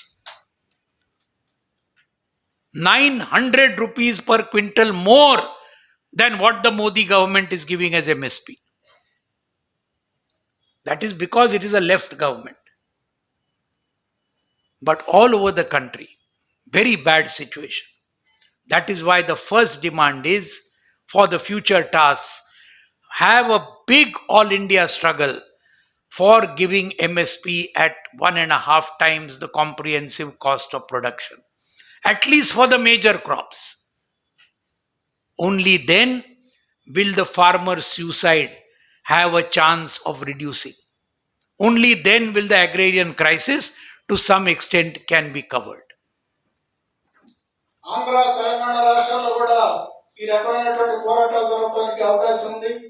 ఈరోజు గుంటూరు కానీ, కృష్ణా జిల్లా కానీ, ప్రకాశం, అనంతపురం, తూర్పు గోదావరి, పశ్చిమ గోదావరి, మొత్తం ఆంధ్ర రాష్ట్రం అంతా కూడా సమస్యలు ఉన్నాయి. ప్రధానమైనటువంటి సమస్యలు అఖిల భారత సమస్యలతోనే ముడిపడి ఉన్నాయి. వీటిలో ప్రధానమైనటువంటి సమస్య ఏమిటనే మనం చూసినప్పుడు, మనం ఢిల్లీ కోర్టులో జరిగినటువంటి పోరాటంలో తీసుకున్నటువంటి రెండో నినాదం కూడా ప్రధానంగా ఉంది. మొదటి నినాదం ఏంటనేది మనం సాధించాం. 3 వ్యవసాయ చట్టాలని రద్దు చేయించాం.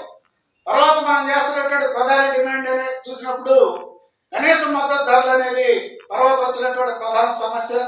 కనీస మద్దతు ధరలకు సంబంధించి జాతీయ రైతుల కమిషన్, దేశంలో ఉన్నటువంటి ప్రఖ్యాత వ్యవసాయ శాస్త్రజ్ఞుల్లో ఒకరైనటువంటి ఎంఎస్ స్వామినాథన్ నాయకత్వంలో కమిటీ పనిచేసింది. 2006లో తుది నివేదికని కేంద్ర ప్రభుత్వానికి ఇచ్చింది. నివేదికలో పేర్కొన్నటువంటి విషయం ఏమిటనే చూసినప్పుడు కనీస మద్దతు ధరలకు సంబంధించి రైతాంగం పెడుతున్నటువంటి మొత్తం వ్యవసాయ ఖర్చుని పరిగణనలోకి తీసుకొని ఆ ఖర్చులకు అదనంగా 50% కలిపి కనీస మద్దతు ధర నిర్ణయించాలి. ఆ పంటని ప్రభుత్వం సేకరించాలని చెప్పి ఆ నివేదికలో పేర్కొంది. కానీ దాన్ని ప్రభుత్వం అమలు జరపల. ఆ నివేదికలో ఏం చెప్పారని చూసినప్పుడు ఈ మాట చెప్తా కనీస మద్దతు ధరల గురించి ఈ విషయం చెప్తూ దేశంలో ఉన్నటువంటి రైతాంగం ఆత్మహత్యలు ఆగాలన్నా, వ్యవసాయ సంక్షోభాన్ని కొంతమేరకు నివారించాలన్నా ఈ రకంగా మద్దతు ధరలు నిర్ణయించడం, 1.5% అదనంగా ప్రభుత్వం సేకరించడం ప్రధానం అని చెప్పి పేర్కొన్నారు.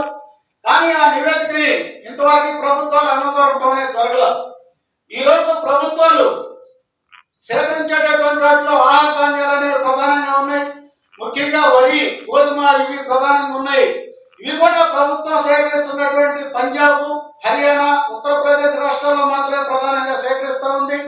మిగతా దేశంలో ఎక్కడైనా చేస్తున్నారు, అక్కడక్కడ కొంచెం చేస్తున్నారు, కానీ ప్రధానంగా జరగటం లేదు.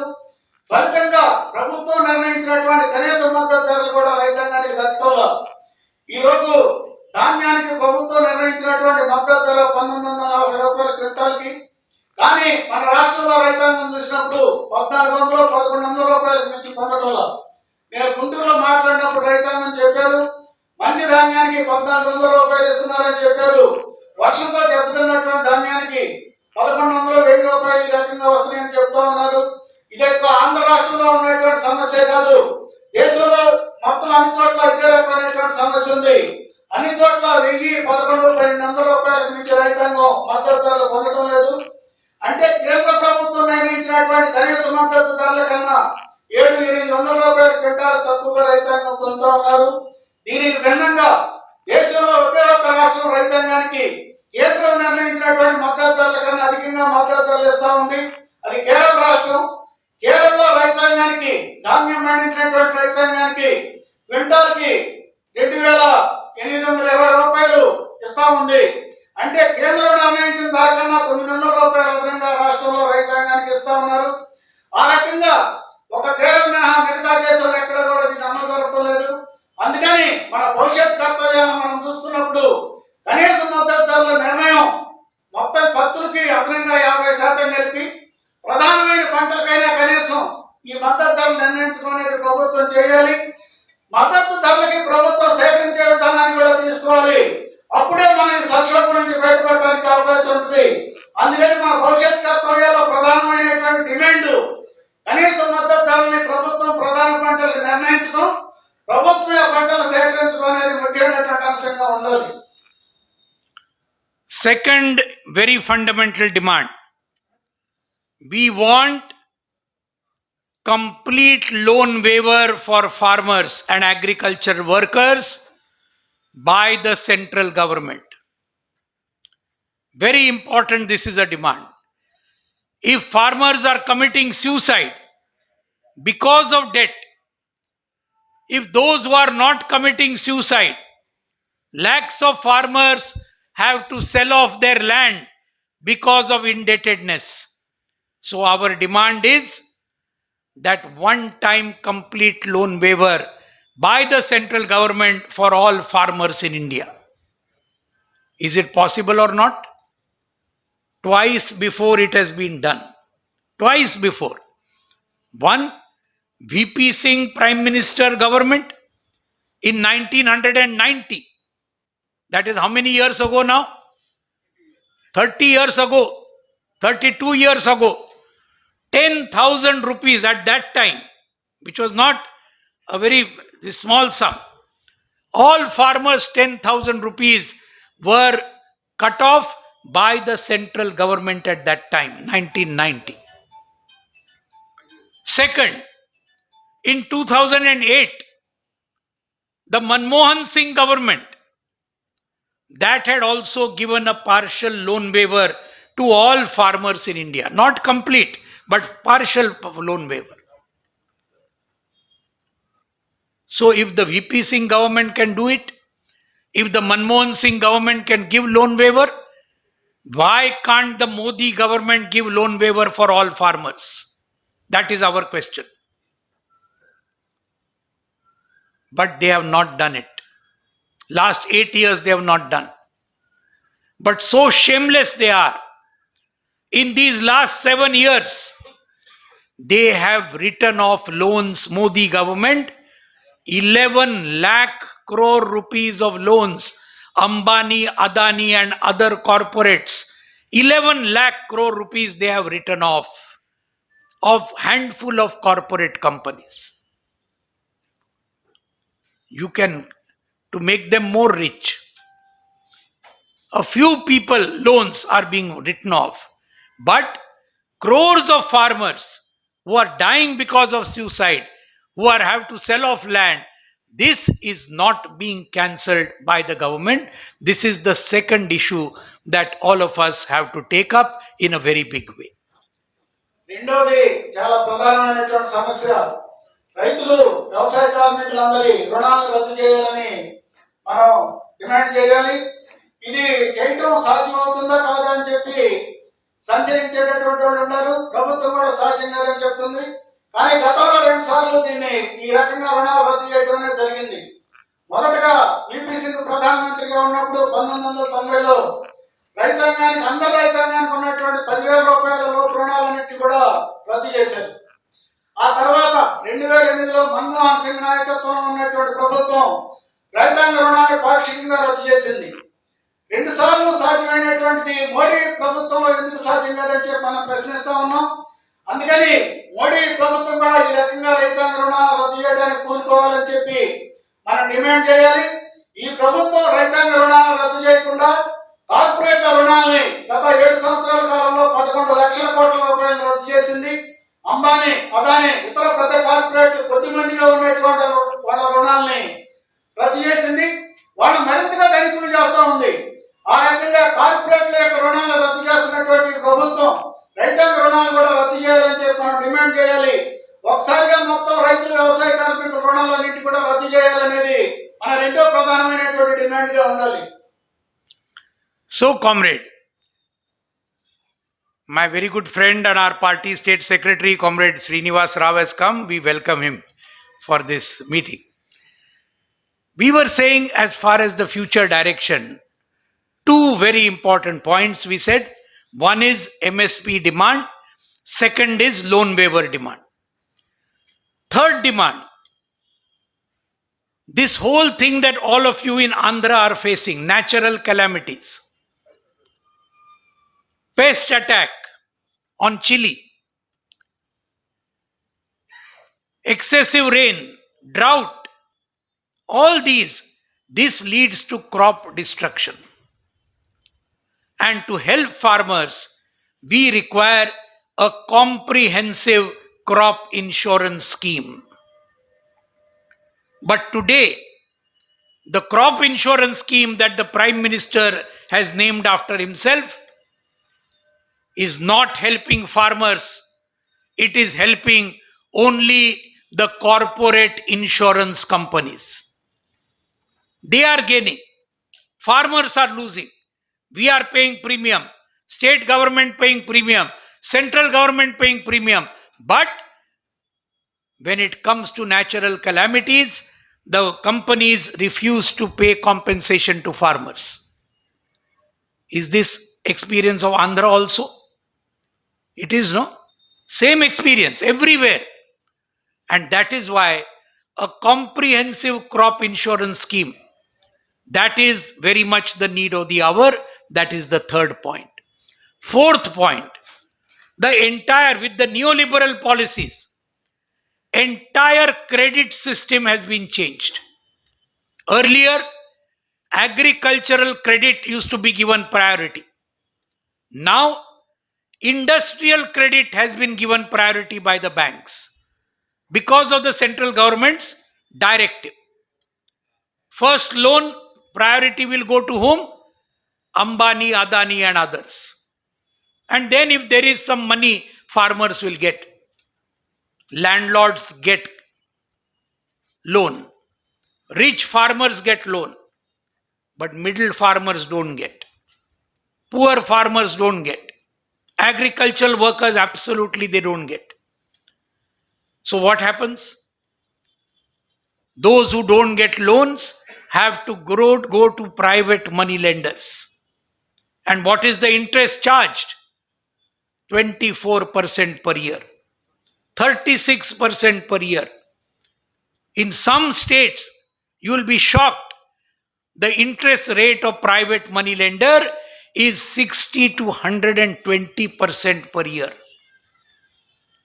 In some other states,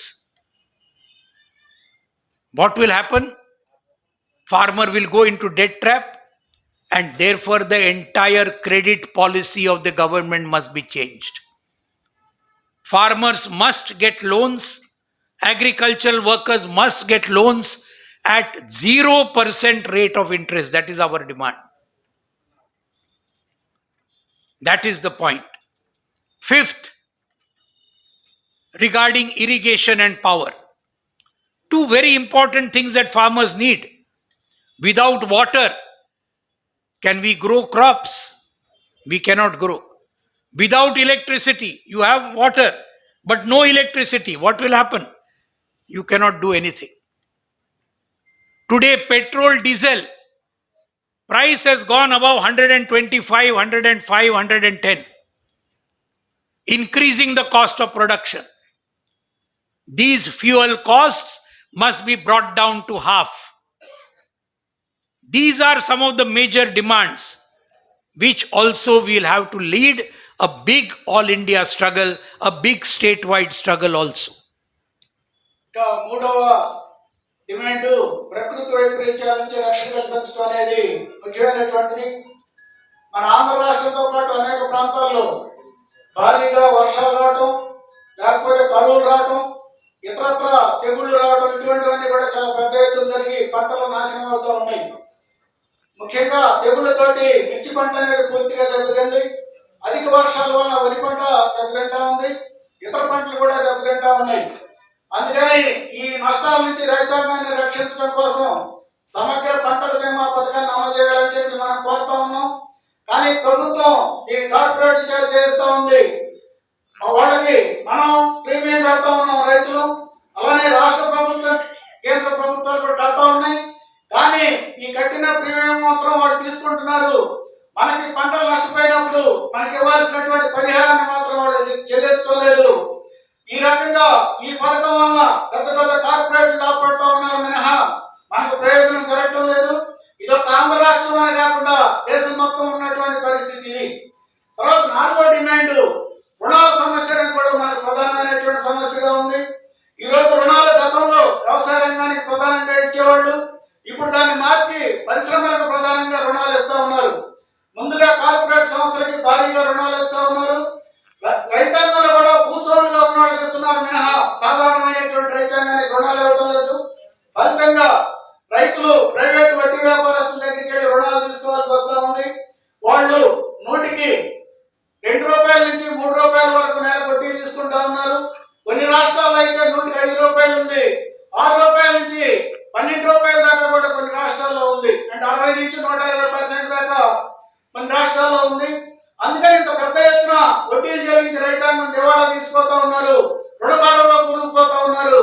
అందుకని వ్యవసాయ రంగాన్ని ప్రాధాన్యత రంగంగా పరిగణించి ఈ రంగానికి రుణాలు ఇవ్వాలనేది కూడా మన డిమాండ్ లో ముఖ్యమైనటువంటిగా ఉండాలి.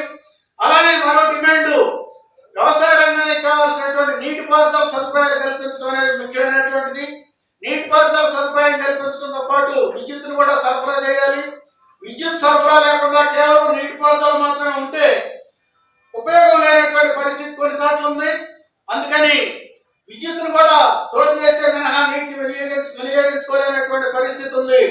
అందుకని వ్యవసాయానికి నీటి సదుపాయం కల్పించాలి. దాంతో పాటుగా ఈ రోజు పెట్రోల్, డీజిల్ ధరలు విపరీతంగా పెరిగి రైతాంగం మీద పెద్ద భారాన్ని మోపుతా ఉన్నాయి. అందుకని ఈ భారాన్ని కూడా సగానికి తగ్గించాలని చెప్పి కూడా మనం డిమాండ్ చేయాలి. ఈ విధమైనటువంటి ప్రధానమైనటువంటి సమస్యలు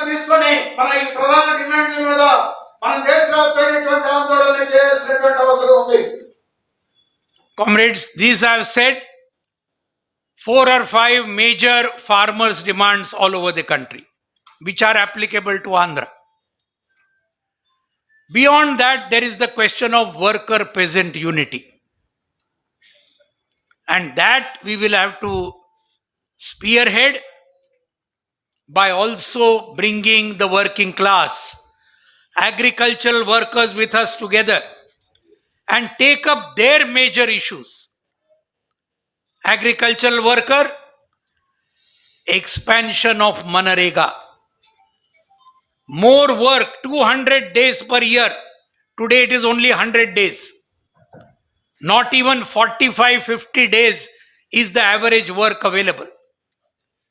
We have to fight for 200 days of work for agricultural workers per year. We have to fight for minimum doubling of wage. Today wage is 200, 225, 240. At least 5 to 600 for agricultural workers.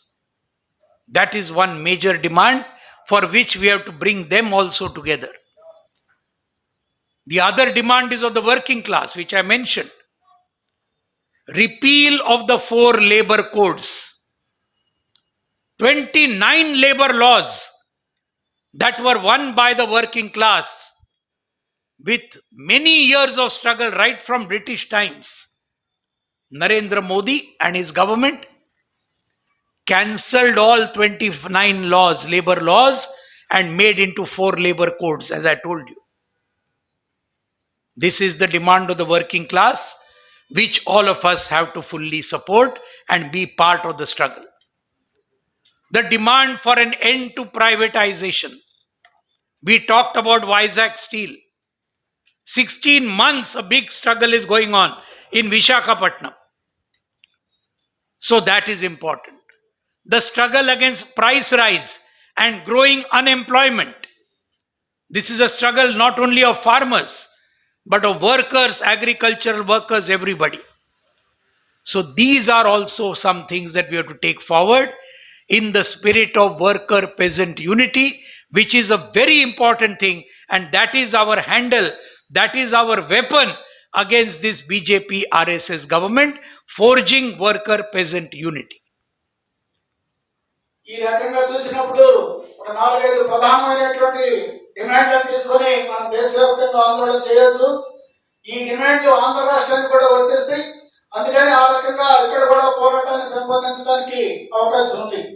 ఇక మరొక ప్రధానమైనటువంటి సమస్య కార్మిక వర్గాన్ని కూడా ఐక్యం చేయడం, కార్మిక కర్షక వర్గ ఐక్యతని మనం రూపొందించడం, దానికి మనం నాయకత్వం వహించాలి.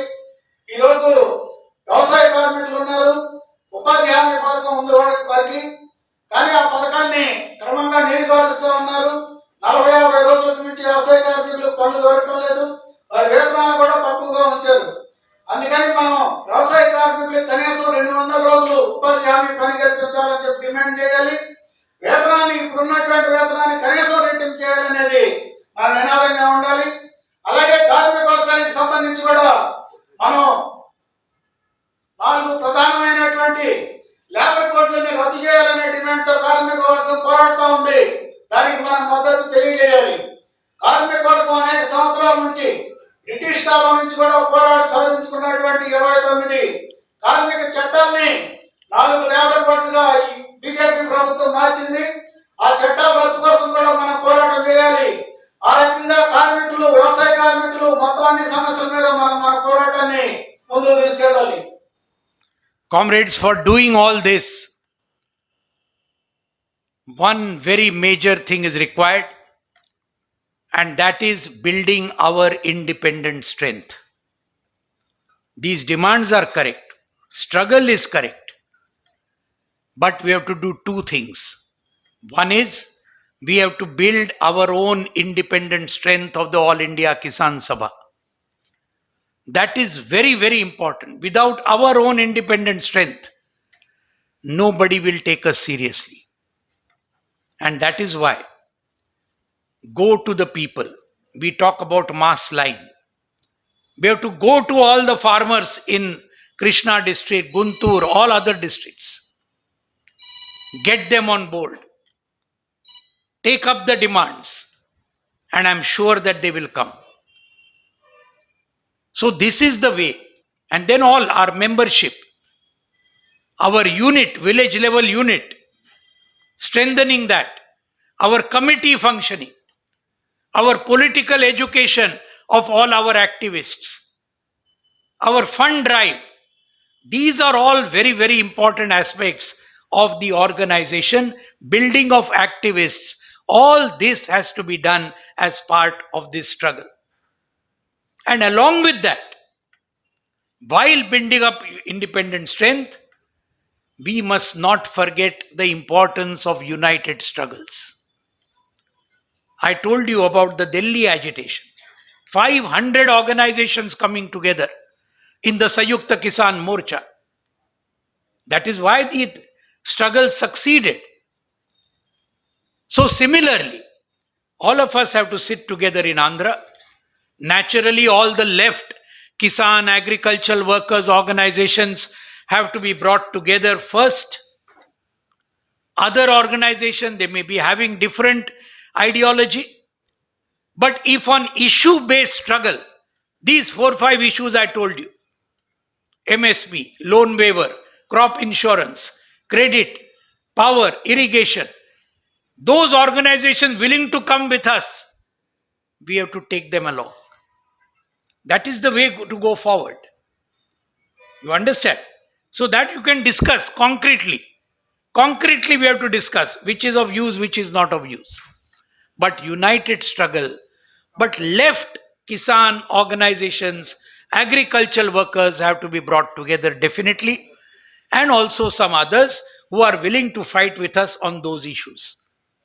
So these, both the things, increasing independent strength and also united struggle, both must go hand in hand. But independent struggle, independent strength, independent political influence, that is the crux of the matter, which none of us must ever forget. మనం చూసినప్పుడు మన డిమాండ్లు కరెక్టే, మన పోరాటం కూడా సరైనటువంటిది. కానీ దీన్ని సాధించాలంటే మనం రెండు అంశాలను మనం చేయాల్సినటువంటి అవసరం ఉంది. ఒకటి, మన సంఘం యొక్క స్వతంత్ర శక్తిని పెంపొందించుకోవటం, మన అఖిల భారత కిసాన్ సభ యొక్క స్వతంత్ర పాత్రని మనం పెంపొందించుకోవాలి. దానికోసం మన సభ్యత్వం పెంచుకోవాలి. మన గ్రామ స్థాయిలో ఉన్నటువంటి మన గ్రామ స్థాయి కమిటీ పని మెరుగు చేయాలి. అలానే మిగతా స్థాయిలో ఉన్నటువంటి కమిటీల పని కూడా మనం మెరుగు చేయడం, బలపరచుకోవడం చేయాలి. మన నిధుల సమీకరణని మెరుగు చేసుకోవాలి. ఇతరత్ర కార్యక్రమాలను కూడా మెరుగు చేసుకోవడం ద్వారా మన సంఘాన్ని బలపరచుకోవాలి. ఆ రకంగా ఈ మన లక్ష్యాన్ని, మన కోరికలను సాధించుకోవడంలో మన స్వతంత్ర శక్తిని పెంపొందించుకోవడం అనేది ప్రధానమైనటువంటి విషయం. తర్వాత ఉమ్మడి పోరాటాలు చేయడం అనేది కూడా ముఖ్యమైనటువంటి అంశం. ఐక్య పోరాటాలు చేయడానికి కూడా మనం ప్రాధాన్యత ఇవ్వాలి. అనేక రకాలైనటువంటి అభిప్రాయాలు ఉన్నటువంటి సంఘాలు ఉన్నాయి. వామపక్ష భావాలు ఉన్నటువంటి సంఘాలు ఉన్నాయి. వామపక్ష భావాలు లేనటువంటి సంఘాలు కూడా ఉన్నాయి. ఇటువంటి సంఘాలన్నిటి కూడా ఒక దారికి తీసుకొచ్చి మనం పోరాటం చేయాలి.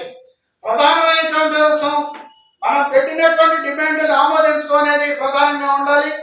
ఆ రకంగా ఈ నినాదాలు, ఈ డిమాండ్లను అంగీకరించేటటువంటి వాళ్ళందరినీ ఒక చోటకు తీసుకొచ్చి ఆ విధంగా ఐక్య పోరాటాలు చేయడం ద్వారా మనం మన కోరికలను సాధించుకోవడం సాధ్యమవుతుంది. ఢిల్లీలో పోరాటం విజయం సాధించిందంటే దానికి కారణం ఇదే. 500 సంఘాలను ఒక చోట చేర్చి పోరాటాలు నిర్వహించాం. అందువల్లనే మనం విజయం సాధించాం. అందుకని ఇక్కడ కూడా మనం మన స్వతంత్ర శక్తిని పెంపొందించుకోవటం, ఐక్య పోరాటాలు చేయడం అనే రెండు అంశాలు ప్రధానమైనటువంటి అంశాలుగా ఉండాలి. దీంట్లో మన స్వతంత్ర శక్తిని పెంపొందించుకోవటం అనేది చాలా కీలకమైనటువంటిది, అత్యంత ముఖ్యమైనటువంటిది. అందువలన దానిపైన మనం కేంద్రీకరణ చేయాలి. Comrades, I am coming to the final point. While fighting against the economic and social policies of both the central government and the state government, one last alert I want to give you. The major task before the country is to fight politically against the BJP RSS. You have seen on Ram Navami what they did, 10th of April. 16th of April, Hanuman Jayanti. Several states of the country, they incited violence against Muslims. Everywhere they are creating problems, creating communal polarization so that they can increase their strength. In Andhra, I said in Guntur, you are, I think, one of the two states in the country which does not have a BJP MLA in the assembly. Kerala and Andhra. Kerala had one BJP MLA last time, but he was defeated in just now elections. Andhra does not have. That is good. Congratulations to all of you. But even then, let us not underestimate the RSS. Let us not underestimate the BJP.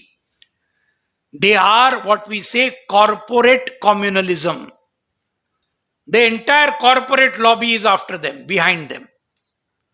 And although they may not have a MLA in the assembly, the RSS is functioning in Andhra also.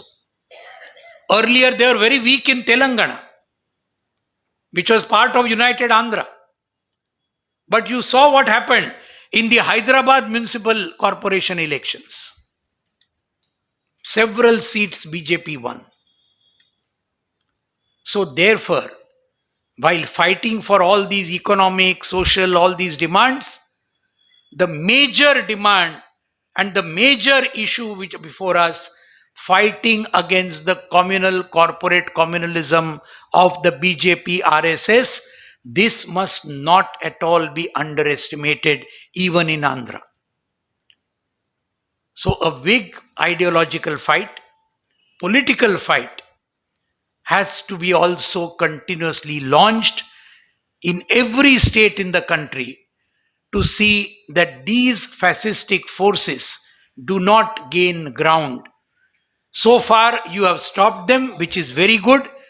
Congratulations to all of you. But at the same time, we have to be careful that they don't raise their ugly heads in Andhra.